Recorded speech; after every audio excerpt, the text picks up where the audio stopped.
There. All right. I think we're recording. I think we did it. At last. We made it. We made it. Okay.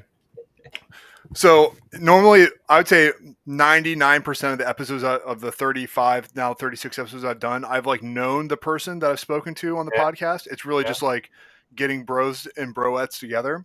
You're like the exception to the rule now. Since Great. I don't think we've ever actually formally met, but we have interacted online just a little bit. So introduce yourself because I'll forget to do it later and we'll just start talking and I'll mess that up. Okay. You just go So ahead. You just go right ahead. It's okay, it's okay, okay. that it's that informal. Okay, so thank you, Eric, for inviting me here. My name is Nicola. I'm French. I've been living here in Japan for like maybe 23 years. Holy shit. Okay. I've been playing Magic for a little bit more, like maybe 28 years or something like this. And I've been playing old school too for maybe six years, maybe something like this, maybe Okay. more. I don't know. Yeah. What And was, what was your we first event my first event in Magic or in old school or in old school? in old school. Okay, so my first event in old school was maybe an online event Okay. here in Japan. It was in 2020. Yeah, yep. So it's not so far, not so ancient. But the thing is that I started to play old school, like yeah, maybe in maybe 5 or 6 or 7 years ago. Sure.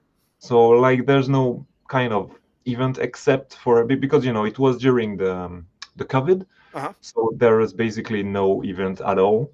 And moreover, there was absolutely no old school event here in Japan. I mean, the old school in Europe and America like had been growing for like maybe more than 10 years. I've heard about the format, like because basically I'm a vintage player, so I Okay. only play vintage like for maybe 20 years. And it was a period when I didn't really play at all. And I had a friend of mine, maybe you know him. He is the Doomsday Legacy dude. His name is Saratarix. Do you know him? Does he also have a podcast? I think so. He's kind of like he's doing a lot of things in the Magic community. Okay. He's doing like art alteration on cards. He's kind of like maybe not famous, but he's well known in the format, I guess. Sure. And his name is Sawatarix. I'll have I to look think. him up. Yeah, We probably know of each other. yeah, yeah. He's a German Japanese guy. Yes, I do And know who this guy is. Who plays yeah, Doomsday? yeah, He does have a podcast. I forget the name of it, but when I was playing Legacy, I would listen to it. yeah, yeah. He travels back and forth between Germany and Japan, That's it. and he owns a shop of some sort, I believe. Yeah, He has a yeah, good podcast. I like his stuff. yeah, yeah, yeah. He has. And like he was just like my little brother, for many years here in Japan. And he introduced me to I don't know for no reason he introduced me to the old school cards. It was a period of my life where I just I didn't play Magic anymore. I have played vintage like a really long time, but it was everybody has it. It's like for like holiday period, Sure. yeah. And it was just like, okay, I know I heard about a new format. It's called old school. You can play all the old stuff maybe you used to play when you were younger, and maybe it may be cool if you want to play it, and maybe you will want to play more vintage one once you know the old school format. And I said, okay, let's try. So what kind is it? What is it format? What can I play? And it started to tell me that we can use like dark ritual into underworld dreams, to do that old stuff, fancy combo that I really liked by the past. And I said, okay, let's give it a try. And that's how I started to play. But at the time, like in Japan, maybe we were like, maybe, I won't say two people playing old school, but the community was very, very tight. Oh yeah. Um, in Tokyo, there was like absolutely no one who played old school. I knew there were some people through Japan, like Sure. who like the old school, but no events, nothing, like really nothing. So we just starting to play like casual, Yeah. building decks and just like learning the format, but just not play at the competitive level. Just like we played the card that we liked. And it was very fun. And that was the start. Maybe it was like 2 or 3 years before the COVID, I think. Wow. So just you and his. I think his first name is Kai, right? Yeah, Kai, Yeah, yeah. yeah. So he just introduced you to old school, and you guys just started jamming like Yeah, but the basically funny thing, kitchen table magic. But you guys know each other from Vintage and playing. Did you also play Doomsday Pile? I'm assuming probably. okay, so I was not a legacy player. Kai was a very like, Yeah, he's like good. He can like play. yeah, yeah, yeah. Yeah. And but yeah, basically, I only played vintage. So I introduced him vintage, and Uh he huh. started to play vintage, and buy the Power Nine stuff, kind of like this, and that kind of stuff. And then the funny thing is that really don't know why he wanted to start to play old school, because he was just way much young, too young Right. to Exactly. He's be on younger than old. I am. I think. Yeah. Yeah, maybe this year's 2022, but at the Right. time it was like 20, like a 20, maybe 6 or 7. Like, why the fuck would you want to play a Sarah Angel? Like, for me, it's something because I played it like by on the past when I was younger. But why? But anyway, like you like the format, so the cards just I had something sentimental about the cards, so I just started to play it. Yes. Nice. So you basically, so it's arguable to say that you started the old school scene in Tokyo. That's fair. Yes, Okay. absolutely. How many people do you think you have playing now, starting from that initial two dudes jamming to today? Okay, so chronologically, we were two in Tokyo to play old school, but there was a Discord. There is still a Discord Yeah. in Japan who is like kind of very famous, gathering all the eternal players, I would say, like Right. vintage players and like that kind of old players. And there were some players who were just like kind of eager of old stuff cards, or yeah, old school cards. And at the time it was like maybe by the COVID period, so there was nothing, no events. And anyway, it's not a like an official format, so there was no tournament by sorry by Wizards. So there was a guy, a Japanese guy. His name was Tensaku, and he started to ask people if they wanted to play an online tournament. Hmm. And he just did a tournament like in 2020, and it was I don't know, maybe it was standard, I don't remember, but he heard through his community that there were a lot of players who wanted to play their old stuff cards. And so he just said, okay, so why not just trying to do an online tournament with old school? It's free. Yeah, just let's do it. And actually, there was like maybe 30, maybe 30 people for the first time. And it was kind of, well, surprising. Yeah. Very surprising. And by the way, I really like to play the format with Kai, and just like we were like playing, every week and buying stuff, because at the time the cards was not so expensive. Yeah. So Yeah. I bought card from France and Japan, because like it was not the crazy prices that is now, and we're just having fun. And by playing, I was just like, okay, it's fun. Like there is a community of old school players. Okay, online tournament is okay, but what about doing a real tournament? And maybe like 15 years ago, Hmm. I organized a vintage tournament in Tokyo. Is that Bazaar Moxes? Is that what you guys Now, have? Ava Buxani like was the biggest vintage tournament in Europe, in France. Oh, okay. Okay. So it's not. It was maybe at the same period, and because I went to France to participate to the Bazaar Moxen. Sure. I knew the organizers, and like I was very in the community at that time. And yes, I organized here in Tokyo, like maybe for 1 or 2 years, something like this, vintage tournament with proxies allowed Sure. Yeah. here Yeah. in Japan. It was the first time in Japan at the time, and maybe 2 or 3 years. I don't remember. So I had the experience to organize tournaments, and I just thought about, so why couldn't I do it for the old school? And I started to think about it, and I just contact some shop here in Japan to know if we'll be able to lend me places to play. Like to ask here and there, to see if people would be interested. And then exactly 2 years ago, I started my own old school tournament here in Tokyo. So Yeah. it's old school from Tokyo. And you guys play the tournament, like, so you have a tournament coming up in December. Is that going to be? Is that at a bar? Is that what the name of that place is? Obviously, I'm not very familiar, so It's basically it's it's kind of difficult, but it's a bar and a magic shop. it's a magic shop that has the Japanese equivalent of a liquor license. Yep, Okay, yeah. Okay, so the shop is officially Wizards, official shop, but the right, bar just next to it, it's not that kind of official shop, but it's the same thing. gotcha. So that's why I can organize some tournament with proxies, Yeah, because basically it's not allowed. two businesses, one roof. Got it. Yeah, that's it. Yeah, Yeah, that kind of stuff. makes sense. Awesome. And That's pretty yeah, cool. I studied 2 years ago, but I'm basically alone to do everything. So I had a job, I had a life, so I just organize it like maybe 3 times a year, Okay. like in December, April, and August. That's how it works. Is how many people do you get coming out to your tournaments? So first time because it's how do you say it in English, a niche. Yeah, You know, yeah, niche is right. Yeah, yeah, correct. yeah, it's a niche. So maybe I was counting on like 20 people. Sure. And for my first tournament, I just used a room like for maybe 20 people or something like this. And basically at the time, the first place I used was a real magic card shop. So I wasn't allowed to make money Right. with the tournament because I'm authorizing proxies. Sure.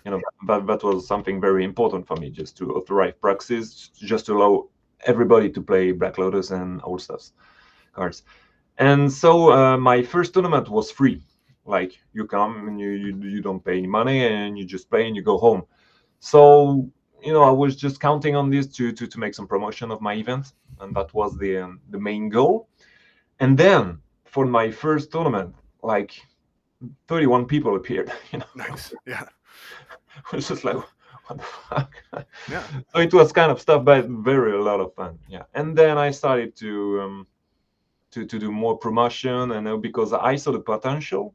Sure. Like I saw there was like a lot of people interested in the format, and the most crazy thing, the craziest thing was that there was, of course, like vintage players, legacy Yeah. players, like players who were playing Magic like a lot, but there were like players who just came back to Magic after 20 years. They didn't touch their cards, and some people, it was their first tournament So like older for Magic dudes. at all. Oh, okay. Like I was gonna ask you, like the composition of players. Like, is it like older dudes who like grew up playing with the cards on the playground, or was it like new dudes who like because it's proxy they can just like cool I can just proxy set of power, no big deal. Like what was your mix looking like? And the good thing is that it was both. Nice. Okay.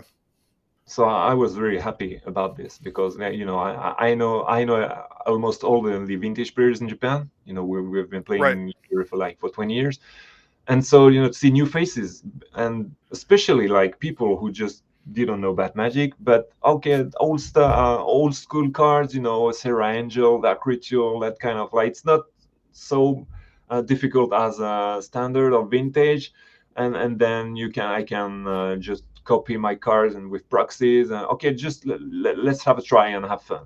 So that was maybe the part I was the most happy with. Interesting. With so it's kind of interesting to it's kind of fun to compare and contrast like American, European, and Japanese like old school communities, right? And what I find interesting is you guys are like pro. Is it fair to say you guys are pro proxy, like that you're always going to allow proxies for your events, or No, no, no, no. Now, basically, I learned that with my previous tournament, sure? with the vintage tournament. Like for me, it was very important because in France, particularly in France, the proxies allowed tournament are not very like how to say it. Like people don't like it. No, no, sorry, it's the opposite. They would like to play more tournament with proxies, but basically it's not like people like proxies. They would like to play with it, but with tournament, everybody wants to play with real cards. Right. So it's not like common to have a proxy tournament. In Japan, it's like how I would say it, like I wanted to allow the most people to be able to play like cards they cannot afford. Sure. So I tried to. It was maybe in Japan. I don't know in Japan. But it was like maybe the first time there were tournaments with proxies allowed. So I didn't know how it were how the people will react. And the fun fact is that people, didn't use like proxies. Yeah. They prefer to play with like their own cards Yeah. and with no proxies instead of playing with like copy. So it's okay if they don't play with Black Lotus. If they play with their cards, it's okay. So no, it was then something that really shocked me at the time. So I thought when I organized vintage from old school from Tokyo, but maybe the Japanese reaction will be the same Hmm. here. But prices went crazy Yes. through these 10 years. And the good thing is that a lot of people just came because proxies were allowed. Yeah. And I think, yeah, here in Japan, like the real paper tournament with proxies allowed, like maybe I'm the only one here. And thanks to that, there's a lot of young people who came here to my tournament. And when they proxy, are they just proxying like the expensive stuff and still buying like your fourth edition Sarah Angel, or are they just like inkjet printing an entire deck? Is it a mix of both, or is it like, oh, I'm just gonna proxy a Lotus because I don't have 8K laying around today? It depends because I had a lot of friends, who basically do not play old school. Hmm. So just to be part of the community and to have fun with us, they would just print their whole entire deck, Okay. because they don't play the format. And there's some people who just like print the very very expensive stuff, like Battle to some mode, I don't know. And there's some who just mixes both, and some people who just for fun and draw their old deck Yeah. like by hand to do their proxies. Some people they make their own proxies like with just writing the text. But it's very fun to see the tournament because everybody has his own proxies. Yeah. Basically I like proxies, like color copy. For me it's okay because it's the most like I can see the cards. It's just like the read card. It's okay for me. But some people, here in Japan, proxies are not very. They have not good reputation. Yeah. Basically, Japanese players don't want to use them. So they would want to not color print a card, but like draw by themselves the card, so everybody can see it's a proxies. Like Yeah. It's like right, it's like not it's not it doesn't look anything like a real card. It looks yeah, just that's yeah, yeah, yeah. I got very some of those laying around somewhere. The hold on, I'm reaching behind me in one of my bins of like something like this where it's like that's obviously a sapphire, but it's obviously not a yeah. sapphire. But Yeah. okay, just to give you a good example, I did a tournament here in Japan, like in September, Hmm. and the prices were Power 9, Proxy Power 9, Nice. Okay. drew by like Japanese players, and it's the Power 9. But as you can see, Oh, it's sick. nothing about like this is Black Lotus and this is an Ancestral Recall. There's nothing about the real cards, Yeah, But yeah. this You know what, that you can recognize it, but it's not yeah, real. Yeah. yeah, but yeah, this is a time walk drawn by Kai, Nice. 'cause, that kind of stuff. Oh So yeah. Japanese players, yeah, would like We need to really like talk. We need to talk trades after this. We need to talk proxy trade after this. We'll do that offline. We'll do that off record. The that's pretty cool. So I'll lay off this proxy thing here in a second. But when you have people proxying, are they proxying like the best decks? Or are they playing like the deck, blue red counter burn, like robots, stuff like that? Or are they using those proxies for like what I'll call spicier stuff? I don't whatever that's not like a unknown deck. so metagame question, right? Yeah, So metagame. we have both category of players here, like the players who will come here to win, Sure. and then the other side they just come to have fun, and it's like very totally different kind of players. So basically, the players who want to win have the cards, Interesting. Okay. because they are basically like vintage players. So vintage Yeah. and old school cards like are often the same. So they own the cards already. And then for old school reason, some people would like to buy like alpha and beta stuff, and the other side who just want to have fun, just don't care. And I am very like, do the proxies like just like you want, you know. I'm not like, okay, so if you want to play Fireball, you have to use the old Right. illustration. I don't know. You just do whatever you want. If you have fun, it's okay for me. So for the players who just want to have fun, sometimes I'm just looking at their deck and I don't see any old stuff cards, but looking at it like it's everything like the new illustration. Sure. So like the new illustration of City of Brass and Fireball. So it's kind of like a standard deck, but in fact it's a But school deck. they're legal cards. Yeah, they're like Yeah, cards. yeah, Yeah, yeah. yeah. So it depends. It depends.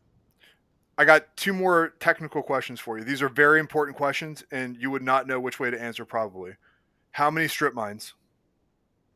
Okay, so yeah, very easy answer because it's a good question because there's no reason for that, but here the official format of Sure. old school in Japan is Eternal Central format. Eternal Central. Yeah. There it is. That's all I So wanted. Four strips. That's all that matters. I'm a very big proponent of four strips. oh really? You Yeah, seems really it's a joke. There's always when somebody new comes to the format, like in the States or Europe, they always like are like there's always a discussion about two things: how many strip mines, and then mana burn. So I was just curious about what rule set you guys were using. It's good. I'll get the message to Jaco that they're using Eternal Central in Japan. I think he'll be excited to hear that. Mhm.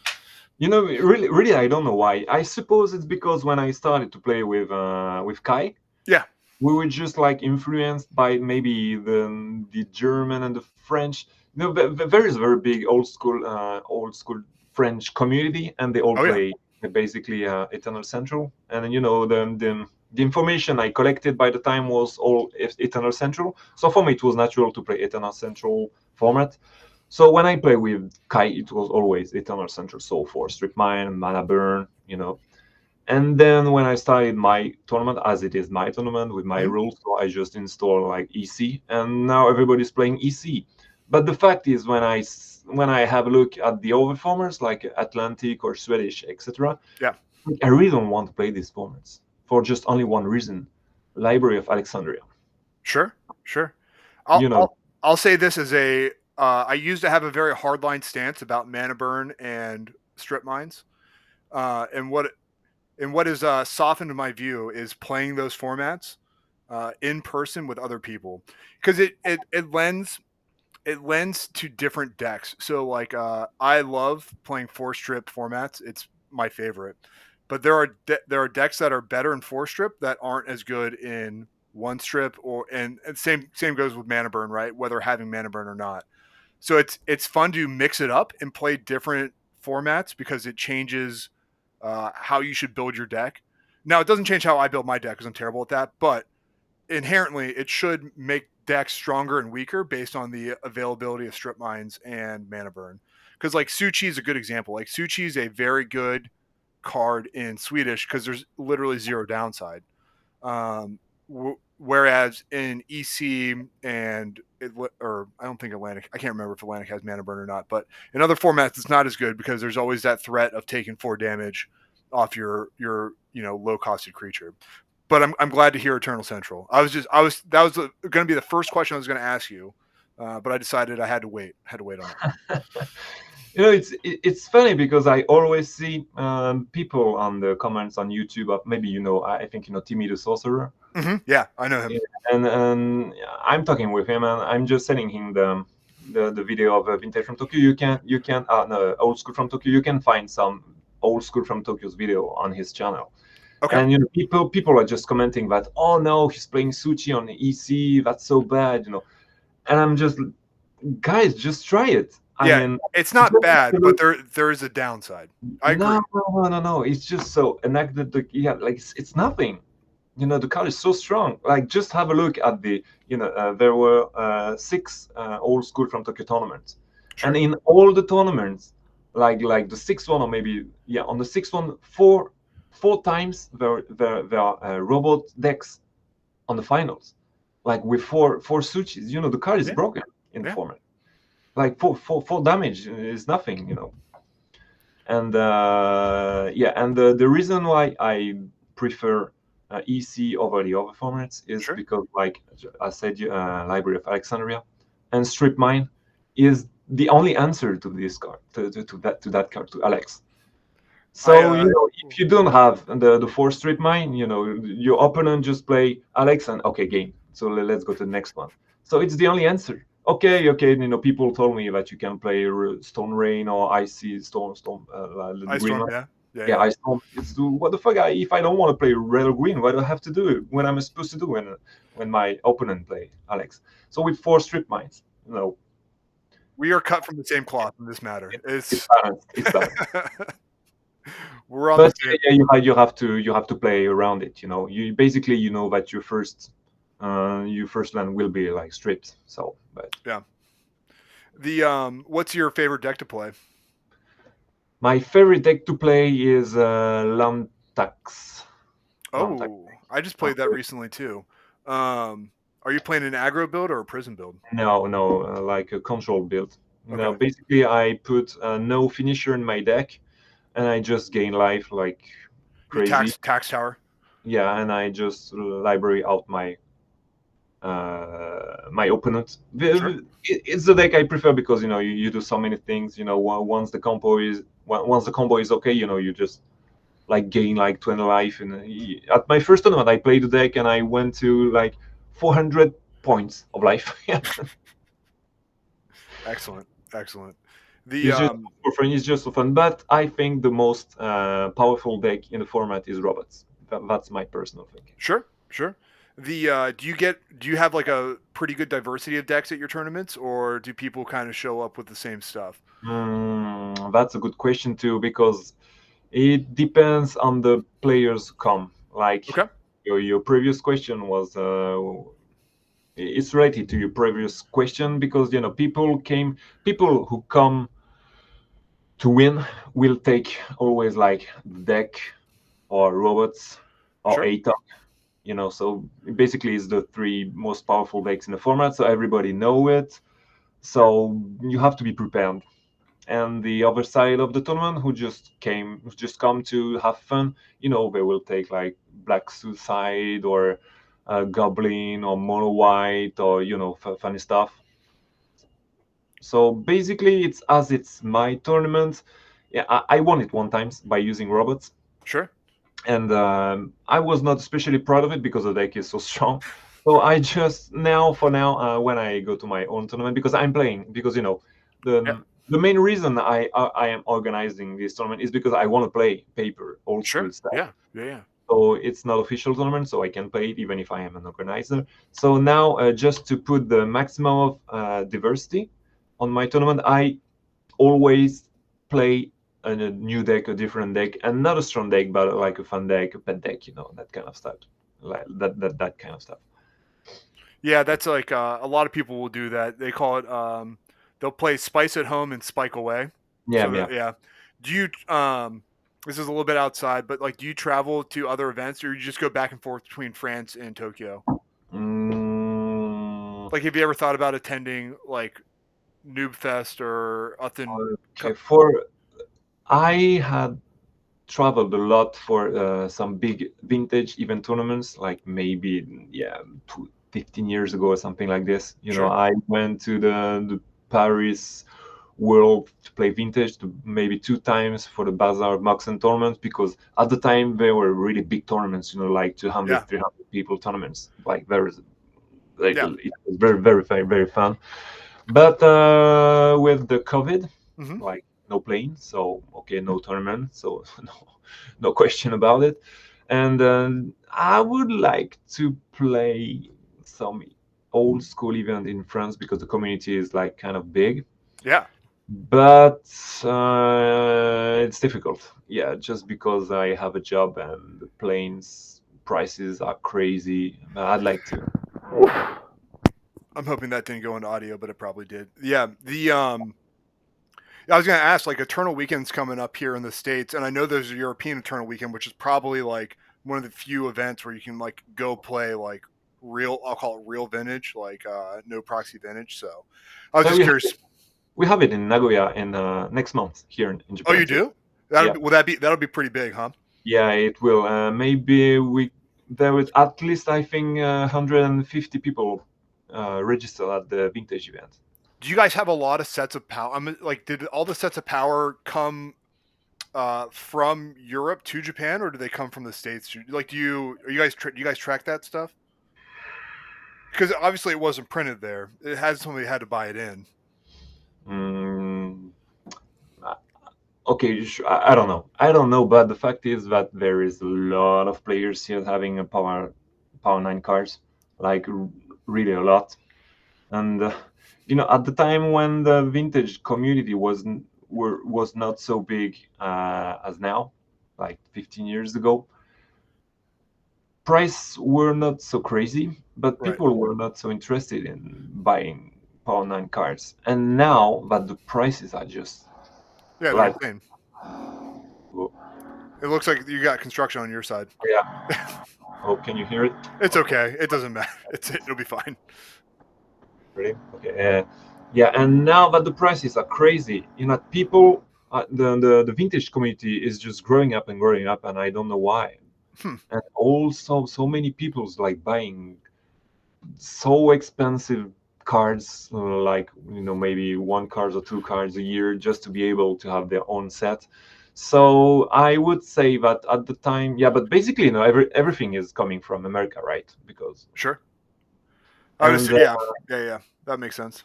I think that there's a lot of really big card shop here in Japan with people who just went abroad to buy stuff to abroad it to bring it Sure. back to Japan and then sell it.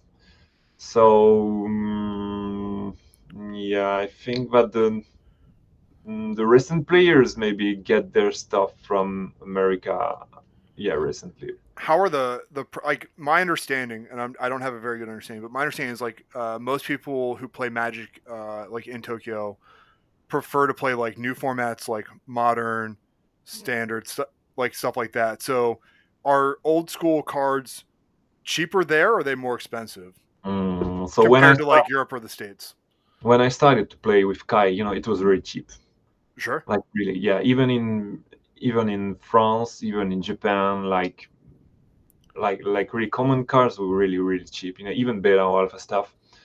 And then it started with COVID. I think I don't know if it has a relation. If it yeah it has a relation with the COVID, but the cars prices started to grow. Sure. And the thing is that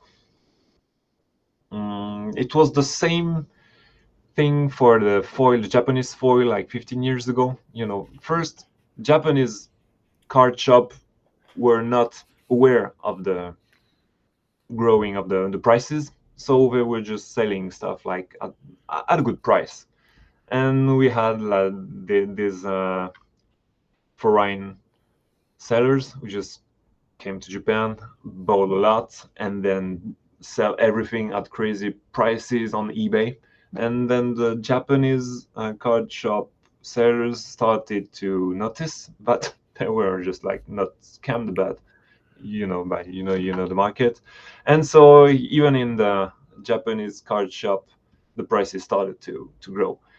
And the difference with the state of the cards here is that, like, regarding all there are some cards that there are some cards here in Japan that are not available at all. Like for example, FBB cards. There's Yeah. nothing here. If you Interesting. want Okay. FBB cards, you have to use a card market or someone who is in Europe. But you have the same example. For example, the Japanese Chronicles. Yes. The black border Japanese. You only have that kind of cards here in Japan. So Yeah, it was kind of balanced. But basically, if you wanted to buy some old school cars, you had to buy them abroad, not in Japan. Gotcha. Okay. I was just kind of curious. Let's get back to the fun stuff. Do you guys so outside of these tournaments, are you jamming like on a weekly basis with a crew of dudes, or like is it just these tournaments that you guys are running? No, no, no. Basically, the community, the vintage community and the old school community is basically the same. Same people. Yep. Yeah. So all the old school players came from vintage players. So we had a very like lively vintage community here in Japan, like almost one tournament a week.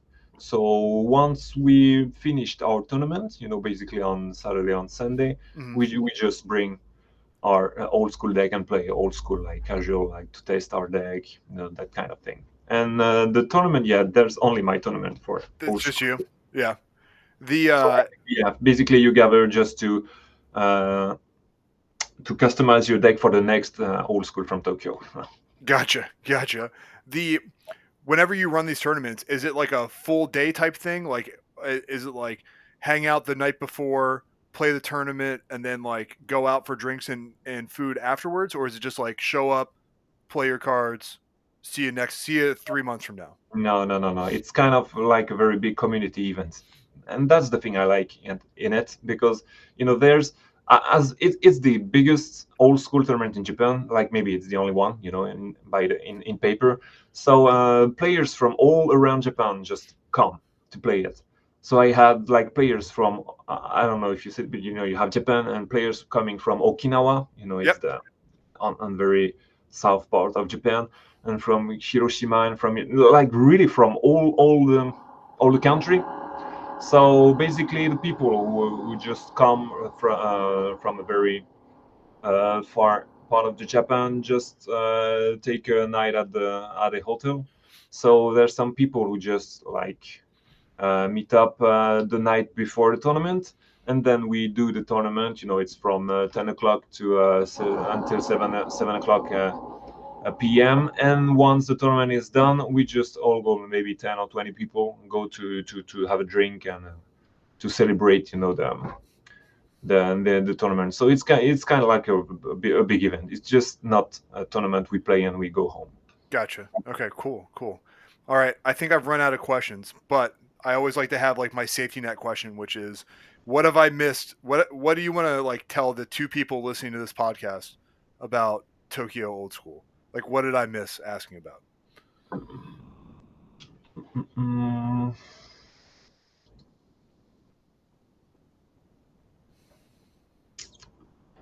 uh, we just the COVID is finished, right? So Yeah. now people from America, from all over the world, just can come to Japan. So my ultimate goal would be to have like people from abroad coming to old school from Tokyo, and I have like a very big, like a bigger tournament. Sure. Actually, the tournament is gathering something like 40 people each time. Dude, that's like But the perfect size.